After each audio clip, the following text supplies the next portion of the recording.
By the end of this video, you'll understand why it can feel like you have to choose between depth and belonging as a highly sensitive person, and what begins to shift when you no longer feel this is true. In this video, you'll discover why going deeper into what matters to you can sometimes create distance in your relationships, how the need for connection can quietly lead you to hold parts of yourself back, and what begins to change when you stop leaving yourself to maintain connection. There was a period in my life where I felt like I had to make a choice, not a small choice, but a deeper kind of choice, between following something that felt true to me and staying connected in a way that felt familiar. After college, I decided to go all in on something that really mattered to me. I went deeply into the practice and study of transcendental meditation. I went to graduate school for it, I taught meditation, and I spent years living in an ashram and making extended meditation practice my highest priority. What drew me there was depth and stillness and silence and understanding the mind and what it means to go inward in a very real way. That felt meaningful to me in a way I couldn't ignore, and it continues to be an essential part of my life. But it came with a cost. My mom had a very different vision for my life. She wanted me to become a doctor, to get married, have a family, to live what she would call a life in the real world. And my path didn't fit into that. So without anyone saying it directly, something became apparent to me. The way I was and the direction I was drawn to didn't quite match what she hoped for. And I could feel that. There were little moments that made it clear. I remember her once saying that my initials, T.D. Smith, might have sounded great if I had been a football player scoring touchdowns. TD, touchdown. And my dad later told me that my mom worried sometimes that I might turn out too much like him. He was also very sensitive and more inward and less drawn to that kind of outer worldly success. At the time, I didn't have language for any of this, but looking back, I can see it more clearly. She hoped I would be more out in the world, more conventional, more recognizable. And what I was choosing instead was something quieter, less visible, more inward. And there's a kind of sadness in that, because in choosing depth, in this case for me, it felt like I was moving further away from a kind of belonging with her, or a kind of approval that I wasn't sure I would ever fully have. And I've come to see that this isn't just my story. A lot of highly sensitive people experience some version of this, not always in such a clear, life-defining way, but in smaller, everyday moments. Moments where it feels like, if I go deeper into what feels true for me here, I might lose connection with those around me. And if I want to stay connected, I might have to hold something of myself back. And over time, that can start to feel like a choice between depth and belonging. Today, I want to slow this down and look at why this tension shows up for highly sensitive people and what begins to change when you start to see it more clearly. Imagine you're with someone and the conversation is light. You can follow it, you can participate, but something in you wants to go deeper, to slow down, to say what you're actually noticing, to bring in something more real. And at the same time, something in you hesitates, and not randomly, because you can feel that this may not be received. This might not fit here, and this might create some kind of distance between us. So you don't say it. You stay with what's already happening. You stay connected with the person, but you leave something out. When this happens repeatedly, it creates a very specific experience inside. You're there, but not fully there.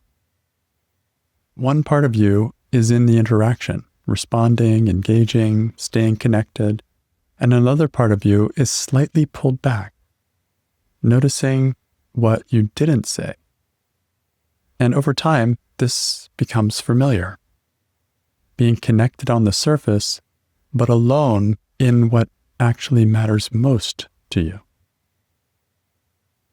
Highly sensitive people are naturally oriented towards depth. We notice more, we feel more, we're drawn to what's real beneath the surface. But not every environment meets us there. And when that happens, especially in important relationships, something very subtle gets learned. This part of me doesn't fully fit here. No one says this directly, but you can feel it, and that's enough. So instead of bringing that part forward, you begin to adjust around it. And over time, that can start to feel like maybe I'm the one who is off. This pattern doesn't always look like disconnection on the outside. You may still have relationships, you may still be included, but internally, something doesn't fully land. You might notice people know you, but not all of you. Conversations feel good, but not quite satisfying. You feel close, but not fully met. You leave conversations thinking, that was nice, but something in you still feels alone because what's being shared isn't all of you. And over time, a deeper question begins to form. Would I still be accepted if I really showed up as I am? And that question doesn't always get asked directly, but it's there. Underneath this pattern is often a quiet belief. If I fully show this part of myself, I may not be accepted. Or if I show this part, I will be rejected. And that belief doesn't come from nowhere because it comes from past moments where something that you shared didn't land or wasn't understood or created just enough distance that your system took note. So it adapted by holding certain parts back. But when you hold part of yourself back to maintain connection, the problem is that the connection that remains is not fully a connection with you. It's with the version of you that felt safe, that you felt safe to share. So even when people accept you, it doesn't fully register because something in you knows they're not seeing all of me. And if they're not seeing all of you, they can't fully meet you. The shift begins by simply noticing this. Noticing the moments where you leave something out to stay connected, and gently asking yourself, why am I holding back right now? What am I afraid will happen? And when you find your fears, you can begin to question them, and they can start to loosen.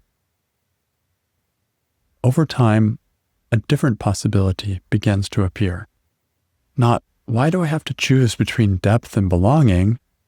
But how can I balance these two opposites? Sometimes that means allowing depth into the moment. Other times it means letting the moment stay superficial without leaving yourself. And sometimes it means realizing that when you are deeply connected to yourself, even a superficial interaction can actually feel complete. And that's a very different experience of belonging. So if you're tired of holding parts of yourself back just to stay connected, And you don't want to keep feeling like your depth creates distance in your relationships. But what you really want is to feel both fully yourself and genuinely connected at the same time. Then this is exactly the kind of inner work you can explore with me in one-on-one sessions. Because this pattern doesn't change by trying to find the right people or the perfect environment. It shifts when you begin to see the moments where you quietly leave yourself and learn instead how to stay with yourself. In our work together, we slow these interactions down. We look at the beliefs that make depth feel risky, and we begin rebuilding the ability to remain connected to yourself while still being in relationship with others. If you're ready to shift this pattern, go to the video description and click on the first link you find, or go to trueinnerfreedom.com/working-together. You don't have to choose between depth and belonging. You just have to stop leaving yourself to keep both.